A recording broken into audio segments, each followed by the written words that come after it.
ಕೋಗಿಲು ಲೇಔಟ್ಗೆ ವಸತಿ ಇಲಾಖೆ ಅಧಿಕಾರಿಗಳು ಭೇಟಿ ನೀಡಿದ್ದಾರೆ. ಅಲ್ಲಿನ ನಿವಾಸಿಗಳ ದಾಖಲೆಯನ್ನ ಕಲೆಕ್ಟ್ ಮಾಡ್ತಿದ್ದಾರೆ ಅಧಿಕಾರಿಗಳು.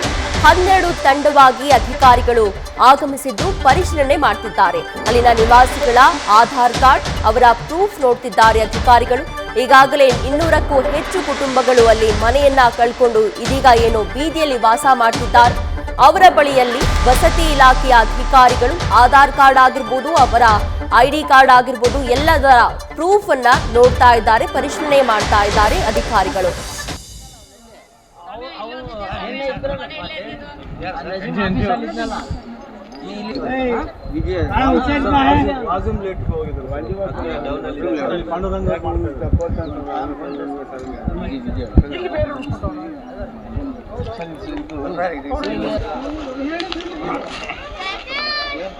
ಮನೆ ತೋರಿಸ್ತಾರೆ.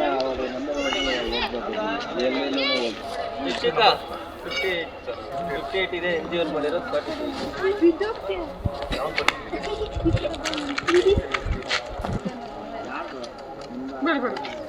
ನೋಡ್ರಿ ನೆಕ್ಸ್ಟ್ ಹೇಳಪ್ಪ.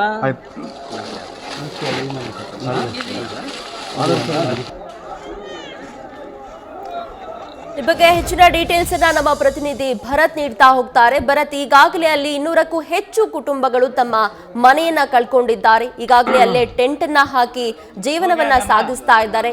ಈ ಮಧ್ಯೆ ಇದೀಗ ಅಧಿಕಾರಿಗಳು ಭೇಟಿ ನೀಡಿರುವಂತದ್ದು.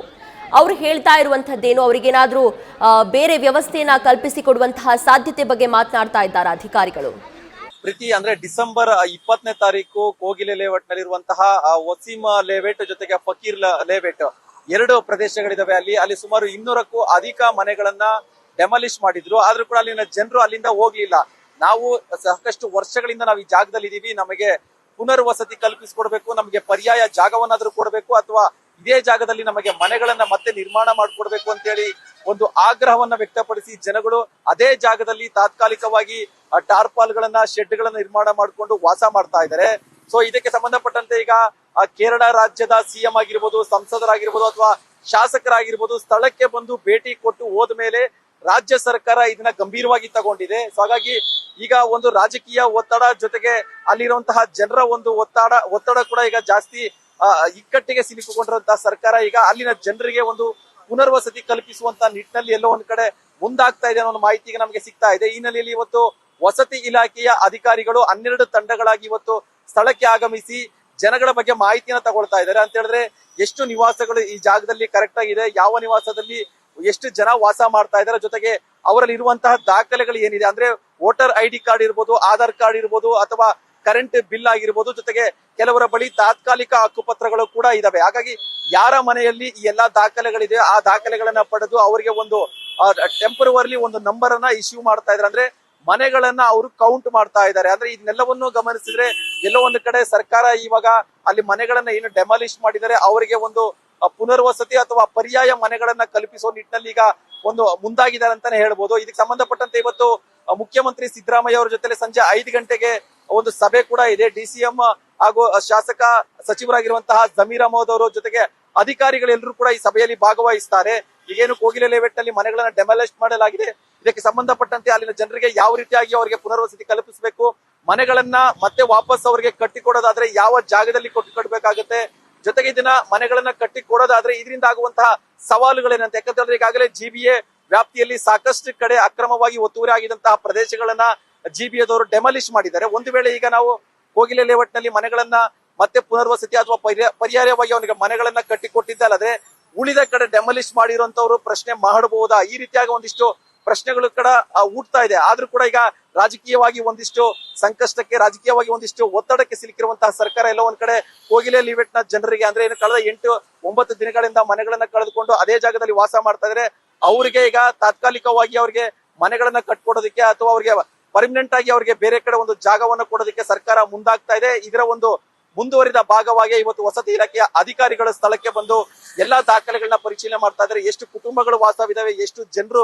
ಈ ಲೇಔಟ್ ನಲ್ಲಿ ವಾಸವಾಗಿದ್ರು, ಎಷ್ಟು ವರ್ಷಗಳಿಂದ ವಾಸವಾಗಿದ್ರು, ಮತ್ತೆ ಯಾರ್ಯಾರ ಬಳಿ ದಾಖಲೆಗಳು ಇದೆ ಅನ್ನೋದನ್ನ ತಗೊಳ್ತಾ ಇದ್ದಾರೆ. ಇಲ್ಲಿ ಯಾರ್ಯಾರು ತಮ್ಮ ದಾಖಲೆಗಳನ್ನ ಒದಗಿಸ್ತಾರೆ, ಅಂದ್ರೆ ವೋಟರ್ ID ಕಾರ್ಡ್ ಆಗಿರ್ಬೋದು, ಆಧಾರ್ ಕಾರ್ಡ್ ಆಗಿರ್ಬೋದು, ಅಥವಾ ತಾತ್ಕಾಲಿಕ ಹಕ್ಕುಪತ್ರ, ಕರೆಂಟ್ ಬಿಲ್, ಅಂದ್ರೆ ತಾವು ಇಲ್ಲಿ ವಾಸಿ ಆಗಿದ್ದೇವೆ, ಇಷ್ಟು ವರ್ಷಗಳಿಂದ ನಾವು ವಾಸ ಮಾಡಿದ್ದೇವೆ ಅನ್ನೋದಕ್ಕೆ ಯಾರೆಲ್ಲ ದಾಖಲೆಗಳನ್ನ ಒದಗಿಸ್ತಾರೆ ಅವರಿಗೆ ಬಹುಶಃ ಸರ್ಕಾರದಿಂದ ಪರ್ಯಾಯ ಮನೆಗಳನ್ನ ಕಟ್ಟಿಕೊಡುವಂತಹ ಒಂದು ಚಾನ್ಸಸ್ ಇದೆ ಪ್ರೀತಿ.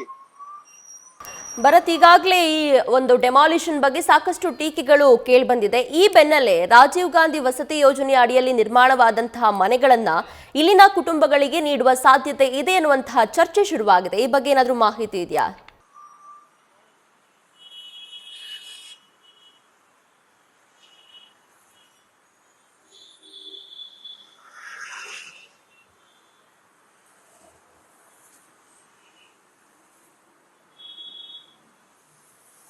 ಖಂಡಿತವಾಗಿಯೂ ಪ್ರೀತಿ, ಅಂದ್ರೆ ಈಗ ಸರ್ಕಾರ ಕೋಗಿಲೆ ಲೇಔಟ್ ನಲ್ಲಿ ಮನೆ ಕಳೆದುಕೊಂಡಿರುವಂತ ಜನರಿಗೆ ಮನೆಗಳನ್ನ ಪರ್ಯಾಯವಾಗಿ ಮಾಡಿಕೊಡ್ಬೇಕಾಗಿರುವಂತ ಒಂದು ಸಿಚುವೇಶನ್ ನಲ್ಲಿ ಈಗಿದೆ. ಆದ್ರೆ ಅವರು ರಾಜೀವ್ ಗಾಂಧಿ ವಸತಿ ನಿಲಯ ಮನೆಗಳನ್ನ ಕೊಡಬೇಕಾ ಅನ್ನೋದ್ರ ಬಗ್ಗೆ ಇನ್ನೂ ಅವರು ನಿರ್ಧಾರಕ್ಕೆ ಬಂದಿಲ್ಲ. ಅಥವಾ ಸುತ್ತಮುತ್ತ ಪ್ರದೇಶದಲ್ಲಾದರೂ ಸರ್ಕಾರಕ್ಕೆ ಸಂಬಂಧಪಟ್ಟಂತಹ ಖಾಲಿ ಪ್ರದೇಶಗಳು ಯಾವ್ದಾದ್ರು ಇದೆಯಾ, ಆ ಜಾಗದಲ್ಲಿ ಏನಾದ್ರು ಮನೆಗಳನ್ನ ಕಟ್ಟಿಕೊಡಬಹುದು ಅನ್ನೋ ಒಂದು ಚರ್ಚೆಯನ್ನು ಕೂಡ ನಡೆಸ್ತಾ ಇದ್ದಾರೆ. ಅಂದ್ರೆ ಸದ್ಯಕ್ಕೆ ಯಾವ ಜಾಗದಲ್ಲಿ, ಯಾವ ಪರ್ಟಿಕ್ಯುಲರ್ ಜಾಗದಲ್ಲಿ ಇವರಿಗೆ ಮನೆಗಳನ್ನ ವ್ಯವಸ್ಥೆ ಮಾಡ್ಬೇಕು ಅನ್ನೋದ್ರ ಬಗ್ಗೆ ಸರ್ಕಾರ ಕೂಡ ಅಂತಿಮ ನಿರ್ಧಾರಕ್ಕೆ ಬಂದಿಲ್ಲ. ಇದೇ ವಿಚಾರಕ್ಕೆ ಸಂಬಂಧಪಟ್ಟಂತೆ ಇವತ್ತು ಮುಖ್ಯಮಂತ್ರಿಗಳ ಒಂದು ಅಧ್ಯಕ್ಷತೆಯಲ್ಲಿ ಒಂದು ಸಭೆ ಮಾಡ್ತಾರೆ. ಈ ಸಭೆಯಲ್ಲಿ ಎಷ್ಟು ಮನೆಗಳನ್ನ ನಾವು ಮತ್ತೆ ನಿರ್ಮಾಣ ಮಾಡ್ಬೇಕಾಗುತ್ತೆ, ಎಷ್ಟು ಜನಗಳಲ್ಲಿ ಕೋಗಿಲೆ ಲೇಔಟ್ ನಲ್ಲಿ ಈಗ ಸಂಕಷ್ಟಕ್ಕೆ ಸಿಲುಕೊಂಡಿದ್ದಾರೆ ಅನ್ನೋದ್ರ ಬಗ್ಗೆ ಒಂದು ಕಂಪ್ಲೀಟ್ ವರದಿ ಈಗ ಸಂಜೆ ವೇಳೆಗೆ ವಸತಿ ಇಲಾಖೆಯ ಅಧಿಕಾರಿಗಳು ಸಿಎಂ ಮುಂದೆ ಇಡ್ತಾರೆ. ಅದಾದ ನಂತರವಷ್ಟೇ ಈ ಜನರಿಗೆ ಯಾವ ಜಾಗದಲ್ಲಿ ಮನೆ ಕೊಡಬೇಕಾಗುತ್ತೆ ಅಥವಾ ರಾಜೀವ್ ಗಾಂಧಿ ವಸತಿ ನಿಲಯ ಏನ್ ಯೋಜನೆ ಇದೆ ಇದಕ್ಕೆ ಸಂಬಂಧಪಟ್ಟಂತೆ ಇದೇ ಜಾಗದಲ್ಲಿ ಏನಾದ್ರು ವಸತಿಗಳನ್ನ ಅವರಿಗೆ ಕಲ್ಪಿಸಬಹುದು ಅನ್ನೋದನ್ನು ಕೂಡ ಅವರು ನಿರ್ಧಾರ ಮಾಡ್ತಾರೆ. ಆದ್ರೆ ಸದ್ಯಕ್ಕೆ ಈಗ ಅಂದ್ರೆ ಏನು, ಈಗ ಸಾಕಷ್ಟು ಟೀಕೆಗಳು ಎದುರಾಗ್ತಾ ಇದೆ, ರಾಜಕೀಯವಾಗಿ ಆಗಿರ್ಬೋದು ಅಥವಾ ಜನಾಕ್ರೋಶ ಆಗಿರ್ಬೋದು. ಈ ನಿಟ್ಟಿನಲ್ಲಿ ಸರ್ಕಾರ ತಪ್ಪಿಸ್ಕೊಳ್ಳೋದಕ್ಕೆ ಈ ಕ್ಷಣಕ್ಕೆ ನಾವು ಇಲ್ಲಿಂದ ಎಸ್ಕೇಪ್ ಆದ್ರೆ ಸಾಕು ಅನ್ನೋ ನಿಟ್ಟಿನಲ್ಲಿ ಜನರಿಗೆ ಒಂದು ಭರವಸೆ ಕೊಡೋ ಒಂದು ನಿಟ್ಟಿನಲ್ಲಿ ಅವರ ಲಿಸ್ಟ್ ತಗೊಂಡು ಅವರನ್ನ ಪಟ್ಟಿ ಮಾಡಿ ಒಂದು ವರದಿ ರೆಡಿ ಮಾಡಿ ನಿಮಗೆ ಪುನರ್ವಸತಿ ಕಲ್ಪಿಸ್ತೀವಿ, ನಿಮಗೆ ಮನೆಗಳನ್ನ ವಾಪಸ್ ನಿರ್ಮಾಣ ಕೊಡ್ತೀವಿ ಅಂತ ಹೇಳಿ ಭರವಸೆಯನ್ನ ಕೊಟ್ಟು ಮುಂದಿನ ದಿನಗಳಲ್ಲಿ ಅವರಿಗೆ ಒಂದು ಮನೆಗಳನ್ನ ನಿರ್ಮಾಣ ಮಾಡ್ಕೊಡುವಂತ ಕೆಲಸ ಆಗುತ್ತೆ.